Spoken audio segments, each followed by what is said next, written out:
Good evening and welcome to Entry Requirements and Personal Statements for University Level Studies. I hope you're at the right session. Today, it would be really helpful for us as an organisation if you wouldn't mind filling in an evaluation form. You can click on this QR code or this website link and it'll take just a couple of minutes. But if you wanted to just click on that now so it's ready for the end of the session once you've listened to what we've got to say, but also it'll help you to then see I'll be able to answer those questions. All of that information sort of gathered will help us with future events to make sure that we're giving you the right information. So who are Hepp? We are the Higher Education Progression Partnership, and we provide partial information all about higher education and gaining those higher level skills. And we are work with schools and organisations in Sheffield, Rotherham, Barnsley, Doncaster, North East Derbyshire, so a big area that we work in. And for today, I've got my colleagues with me. I've got Amy, who is the Senior Higher Education Progression Advisor, and I've also got Audie O'Donnell, who is a Higher Education Engagement Assistant to support me. And I am Kelly, and I am the Project Coordinator. And my role is to support students who are in care, who are young carers, have a disability, and mature students, along with today parents and carers. So I'll just pass you over to my colleague Amy. Hi everyone, my name's Amy. As Kelly has already said, I'm a Senior Higher Education Progression Advisor. So essentially I'm a careers advisor, and I'll just pass you over to Audie. Yeah, Fab, thank you for that. So as you can see, guys, my name is Audie O'Donnell. I'm a Higher Education Engagement Assistant at Hepp. I'm also based in a sixth form college as well, and see my fair share of personal statements, which I'll be offering some insight into a little bit later on. Thank you. So just a bit of an overview of what we're going to cover today. We're going to understand the range of entry requirements. We're going to look at the importance of what makes a good personal statement, and that's where Audie will help us on that as well. The planning ahead, the higher education application, how you can support that young person, and then obviously from Audie's perspective, along with a Q&A. So what is UCAS? UCAS is a website, a company that obviously operates to help students to apply for university courses in the UK.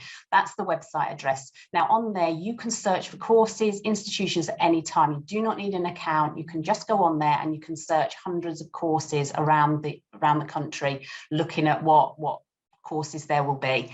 There's lots of information on there. They do also have information for different students, for students from disabilities, care experience, young carers, but also for you as parents, carers, you can access lots of information on there as well. So it's a really good site to sort of look at. Students start their UCAS application the year before they wish to go to university. So whenever they're going to go to university, the student would do it the year before. So if they're going at going after their A-levels, BTECs, then they would do it that year 13. But if they're going sort of after, so when they're 20, 25, 30, whatever, you would do it the year before you actually attend university. So that's UCAS, a bit of an overview. Now, the application process, students are asked to fill out lots of different things on the forms. Now, part of that is one, the personal details. So obviously all of their personal details, name, address, things like that. They'll also be asked about the qualifications. So they'll have already done their GCSEs. There might be some other ones that they might have done, they might have studied, but obviously they will also put down what the qualifications they're studying at the time. They'll also put any employment history, so any part-time work that they've done, voluntary work, they would put this on this application. For a UCAS application, they have up to 5 choices they can put down for the application. So 5 courses from universities. So they would put that application down on a form and write down which ones they want to do. So as I said, go onto the UCAS website, and on that UCAS website, they would be able to look at lots of different courses around the country and choose which ones they're interested in, and make sure that they put their first choice first, then second, third, fourth and fifth. We'll talk about personal statements later on. That's what I'm on this session today. And along with that, they would get a reference from their sixth form or college, and they would complete that. So they would give them a reference as well. So there's lots of different things to do as part of that UCAS application, but they are offered support at college or sixth form, which is what Audie will talk to you about in a bit. So entry requirements is something that probably some of you might know about, might not know what they are. They're what you need to get into university, basically, and each course and university sets their own entry requirements. So what University of Sheffield will have, and the Sheffield Hallam and a London or a Scotland, they'll all have different entry requirements. So you really need to do the research into the courses and check what those entry requirements are needed for that course. So when searching courses on UCAS, you might see a UCAS points mentioned. So we're going to go on to a slide now that sort of talks through what those UCAS tariff points are. So obviously we apply all over the world. So UCAS have created this tariff system. So for where qualifications are different numbers of points. So for instance, here in the UK, in England, the A-levels are A star to E. And if you can see on here, you would get 56 points for an A star. For a C, you would get 32 points. Obviously, some students won't just study A-levels. They might do a mixture. And also some might just do BTECs. So on this chart, it shows you what points your young person would get and where they would go into the UCAS system. So for instance, most students might study for instance, three subjects at A-level. And if the student is predicted 3 Bs, they would be on track for 120 points when you add the 3 Bs together. Okay, and there isn't a calculator to put the individual students' qualifications. So as I said, the UCAS website is amazing for lots of different information, but also a lot of support there for you. I think is this over to you, Amy, or is this still me? I can carry on. So a range of entry requirements. So they're not just grades. So obviously, it's about encouraging young people to have a look and read about all the different entry requirements that there are. So for some, it might be a subject requirement they might need. Others, it might be, so for medicine and things like that, health and social care, they might need a little bit of work experience. There might be an admissions test for some. A portfolio for like arts, you might need to do, send in some actual work. And for like drama and things like that, there could be an audition. Sport, there might be a fitness practice. So there's lots of different requirements, not just what we said before, not just the personal statement. It's all about making sure that when they look at what subject they want to study at university, they're looking at what other bits and pieces they might need. So here is what Sheffield Hallam. So if a student wants to study English, as we said, research is really important because English at each individual institution is very different. They'll have different modules that will cover different areas of a subject. So we've just chosen English for now. So at Sheffield Hallam for English, they would need UCAS points of 112. Okay, so as I said, but what you would need to check is to make sure that the course is covering what that individual is interested in, what that individual wants to do. So for instance, at University of Sheffield, their entry requirements are different depending on lots of different things. So for instance, on a standard offer, the University of Sheffield would be AAB. But for the University of Sheffield on the AAB, that's for instance A-levels, there's also BTEC. So there's lots of different points that you have, but for instance for an A-level it would be AAB. Now that's for a standard offer. The University of Sheffield and a lot of institutions also offer contextualised offers. Now these are for students that have, could be for instance from a carer. They could be a care leaver. They might even live in a neighbourhood where there's low participation to university. So what we're saying is that you would be recommended to just check every institution just to have a look and see what offers they allow depending on what your circumstance, your young person's circumstances are. So always do research is what we're basically saying, because you can find out lots of different things from those institutions that help your young person to get into the choice that they want.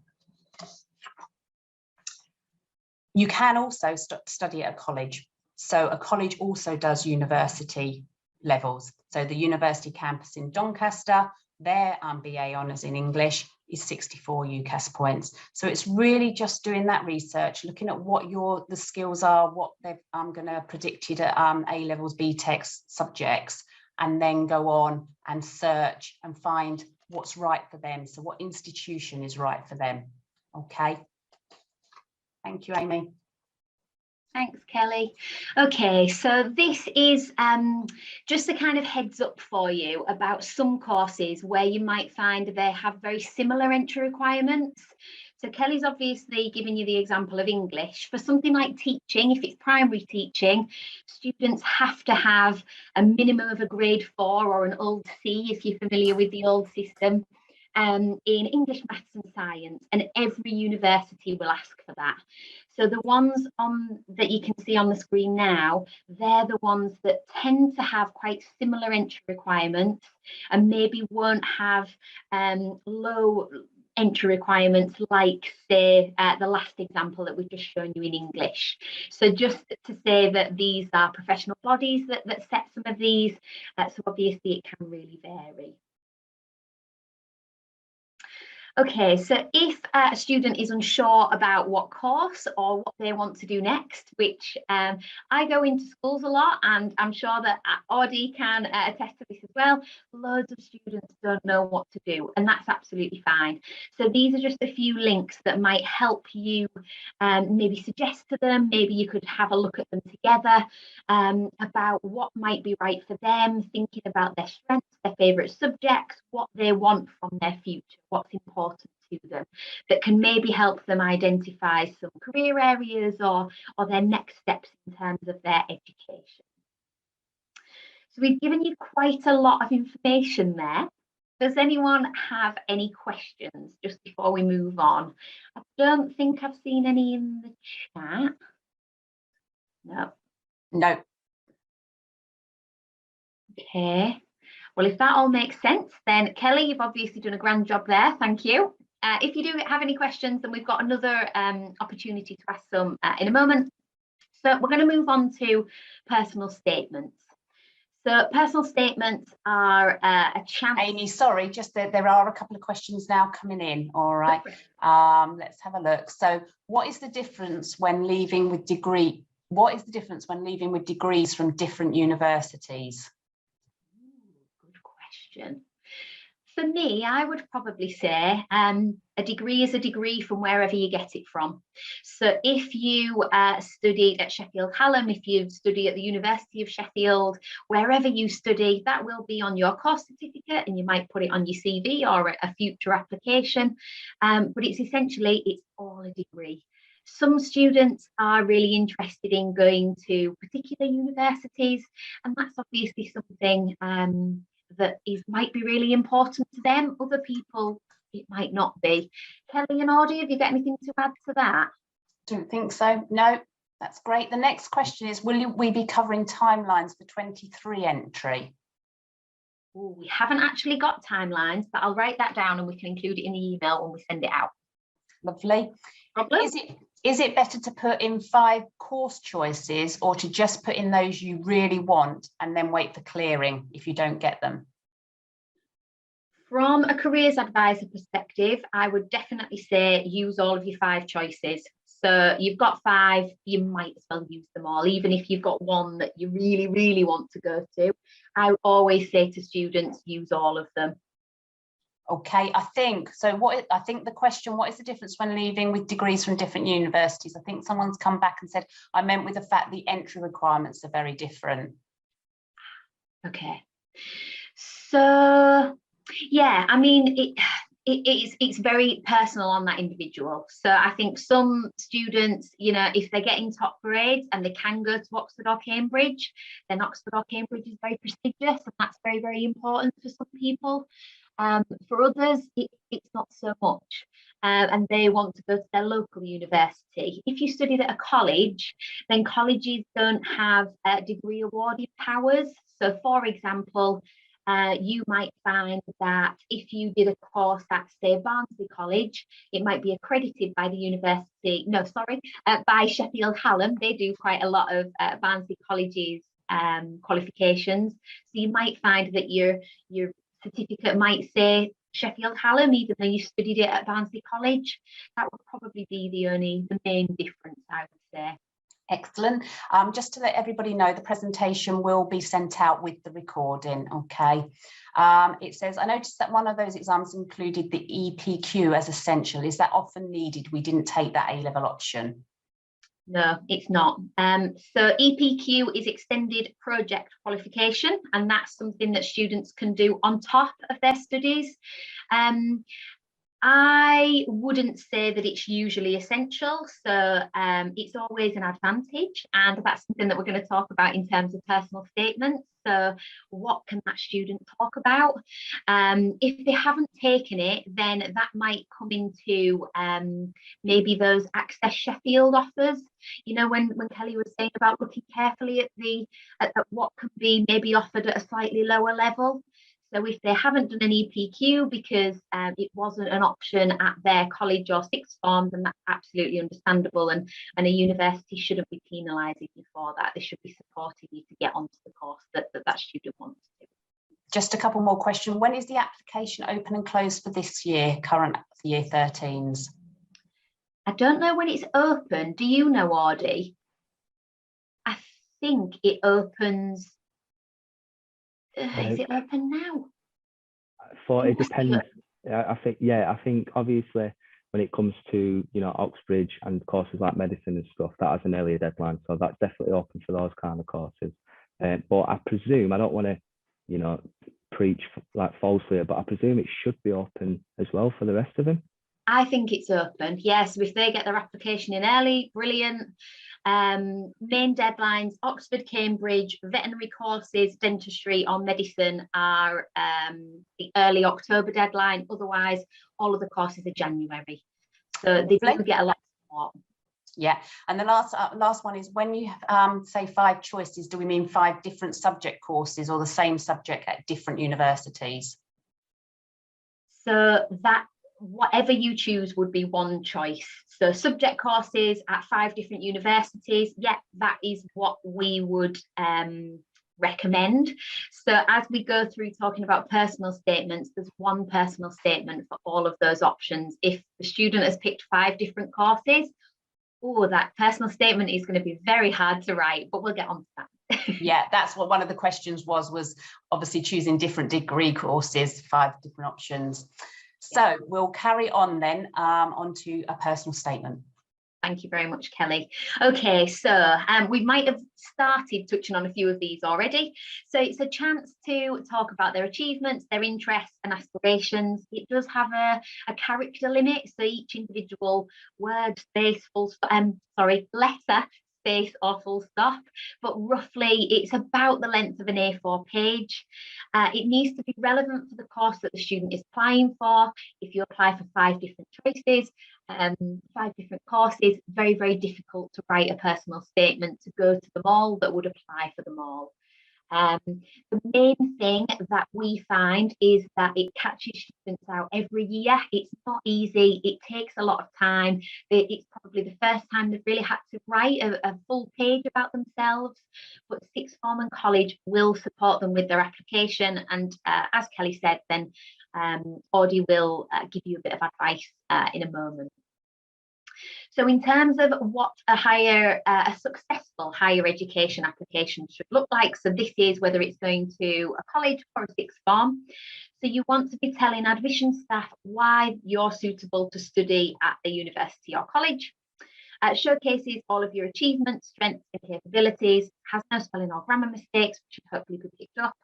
And it gives the institutions enough information about you, and it reflects the positivity and enthusiasm for that course. So that student, if they get excited about a particular module that they'd be studying, or a particular area of work that they've really enjoyed in their current studies, then that's really, really beneficial, and it can kind of really bring home that enthusiasm and positivity. In terms of the actual breakdown of personal statements, we haven't included it here. One, because of time, but two, because those students will get a lot of support. And obviously, we've got a range of ages on call for your student today. So these are just some of the things that they can do now, whatever year group they're in, that can really help strengthen their application. So if they've got to write an A4 page all about themselves, what are they going to say? Do they have a part-time job? Do they play an instrument? Do they do some kind of work experience? Have they got a hobby they could talk about? Are they doing some further reading outside the requirements of their studies? Could we get some virtual work experience? Lots and lots of examples on here, and obviously we'll give you more time to look at this when we send you the slides. I'm going to pass over to Audie, who can just talk about kind of his pitfalls and the top tips that he usually sees. So over to you, Audie. Thank you, Amy. So yeah, as I said, I'm an engagement assistant for Hepp, but I'm also based in a sixth form as well. So UCAS season's looming, no doubt. I'll be looking at lots of personal statements. I saw my fair share last year. So I thought what would just be useful is just to discuss some common pitfalls that we tend to see with students, and then just include some top tips as well when it comes to personal statements. So common pitfalls, Amy, it's probably easy if you just show all three and I'll just work through. Fab. So the thing that a lot of students tend not to realise is that when admissions tutors are looking at personal statements, they can see the entire application. So what we'll tend to see is we'll tend to see students, starting off personal statements with things the admissions tutor already knows, such as, my name is, I'm currently studying X, Y, Z. As we know, there is a character limit. It's around 4,000. That's including spaces. So when you're trying to sell yourself, it can be really hard to fit that into the character limit. So you want to conserve as many characters as you can for the relevant information. So just avoiding little things like that is going to give you more space to talk about the relevant things. Speak about the relevant things to exclude. Any experience that isn't relevant, I'd try and avoid that. We have, I've seen students talk about things that they did in primary school. It might have been a really great experience, but typically what you want to include is recent relevant experience to whatever course the student's applying to. And that can be quite hard to identify, but if they are struggling, there is careers advisors and tutors within their centres. You might be able to identify relevant experiences. And I know that we kind of touched on this earlier as well, but the statement should be suitable for every course you are applying for. As Amy mentioned earlier, it is one personal statement from, however many choices you put into your application. So it should be suitable for all those courses. If you're in a scenario, for instance, where the student is, trying to apply to two completely different courses, the likelihood is that's going to be a really hard personal statement to write, and it might not be the most suitable for both courses. So what I'd recommend is really, honing in to what that student really wants to study. And as I said, that can be quite hard to decide sometimes, but there's careers advisors and support within their institutions to help them, nail that down. But those are the three main common pitfalls that we tend to see within our sixth form of, students writing their personal statements. So when it comes to top tips, always consider when the student's writing about any relevant experiences or discussing anything within their statement, what value that can bring to the course that they're applying for. So for instance, the admissions tutors are looking to see whether these students are going to contribute to their academic communities, whether they're going to be, really enthusiastic on the course. So that's always something to bear in mind when you're writing something. There's this showcase that I can bring value to this academic community. It links into the next one. So admissions tutors are looking for enthusiasm for the course that the student's applying for. Really try and get this across. There's certain language you can use. If you just talk about your hobbies and your passions outside of your studies and how that relates to the course that you're applying for as well, that's a really good way to, get that enthusiasm across. I know that students try and cram in quite a lot of relevant experiences and skills that they might have gained, but this can be quite hard, if you put in lots and lots of examples in. it can take away from the enthusiasm sometimes. So that's just something to be aware of. And I know the clue's in the name, but a personal statement should be personal to the student who's writing it. We will never write a personal statement for a student within the sixth form that are working. Obviously, we'll give them guidance and, you know, we will check grammar and that kind of thing, but ultimately, it's got to be personal to that student. They're selling themselves, and, you know, it's a really good opportunity to showcase what they like as a person, but also the value that they can add to the course that they're applying for. But it's got to sound like them as well. You know, I might write something and it might sound completely different to how that student might write something, and it might take away, you know, that authenticity that the admissions tutors, you know, are looking for. Saying that, you know, we understand that personal statements can be quite a difficult thing to write. I know that going back many years to when I was writing mine, I struggled quite a bit, and it can take quite a lot of time. But I just want to stress, you know, that there will be careers advisors on hand, either through us.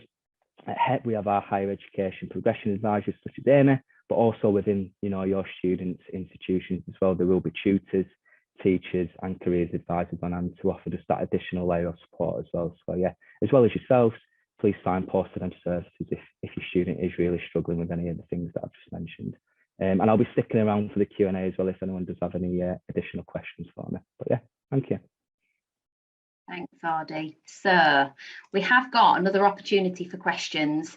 I've seen a couple come into the chat, which I think I've answered. One more has just come in. Is it useful to talk about experience in a specific locality, e.g. if your hometown is particularly good for sport and you want to do sports science? I think that, yeah, any of their experience that they can talk about, I think is really, really valuable. So anything that they've done locally, absolutely mention it. Yeah, if they're a member of a local sports team, yeah, definitely mention that, because that would be relevant to the course. So yeah, going back to what Audie said, keep everything relevant.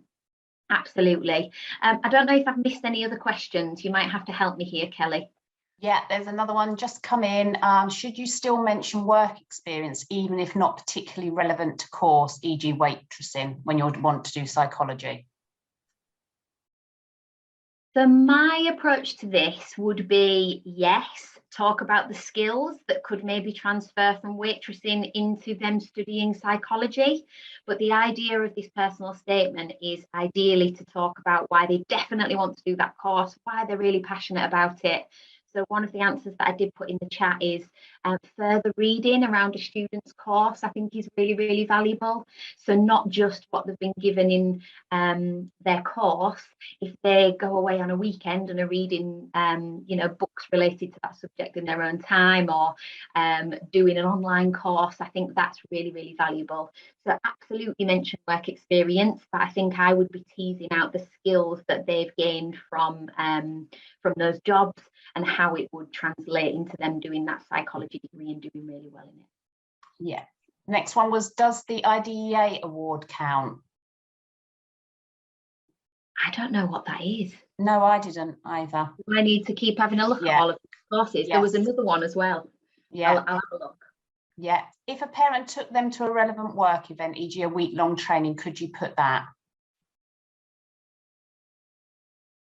So Audie, I don't know if you want to come in. I feel like I'm hogging all of these answers.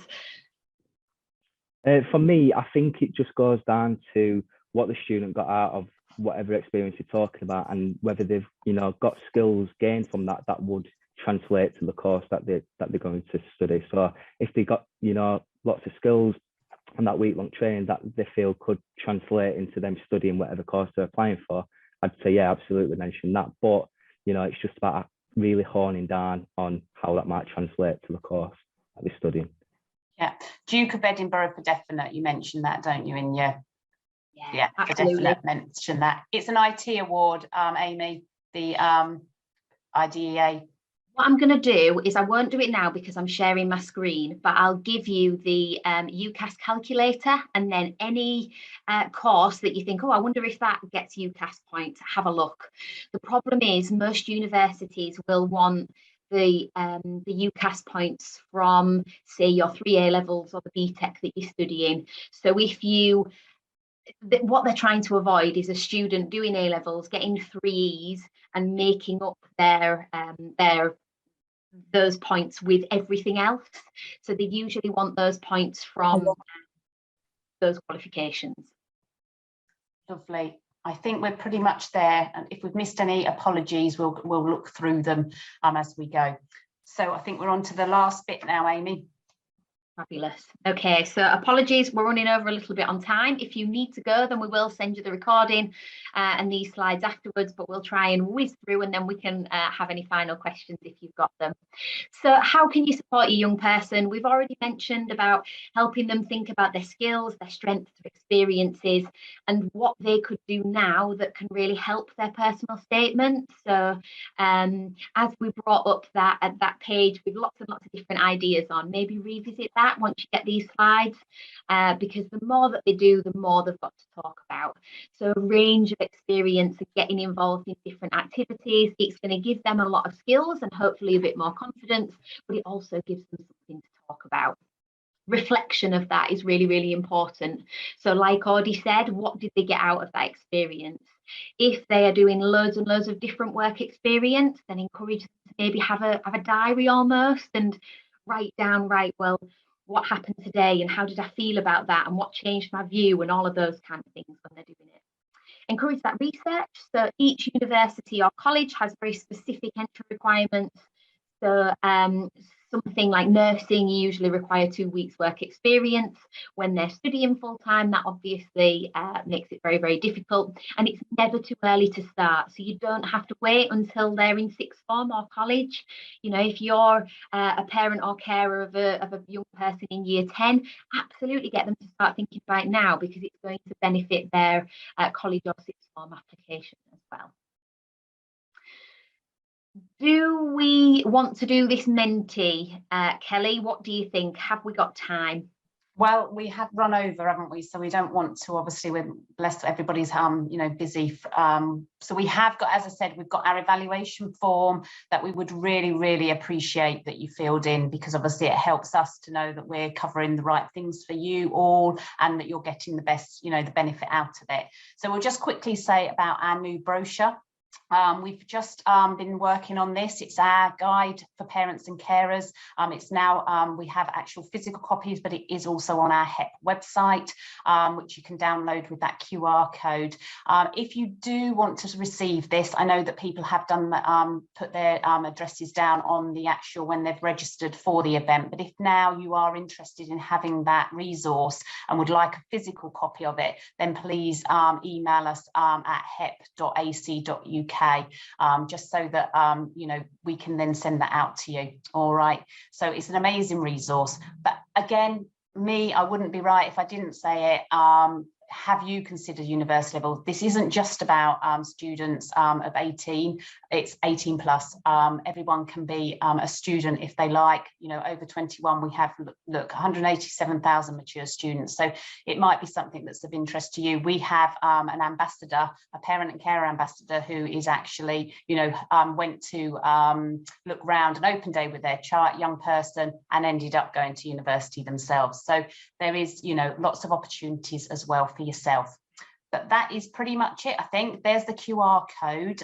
We would like to say thank you ever so much for joining us. It's been lovely to have all the questions. We have got a few in there now, I think. So if we just go through them, and then obviously, is it damaging to mention experiences had at universities that might not be the one you are applying for? So I think these people have obviously been in on open days, learned things like access programs, so been on the University of Sheffield access programs.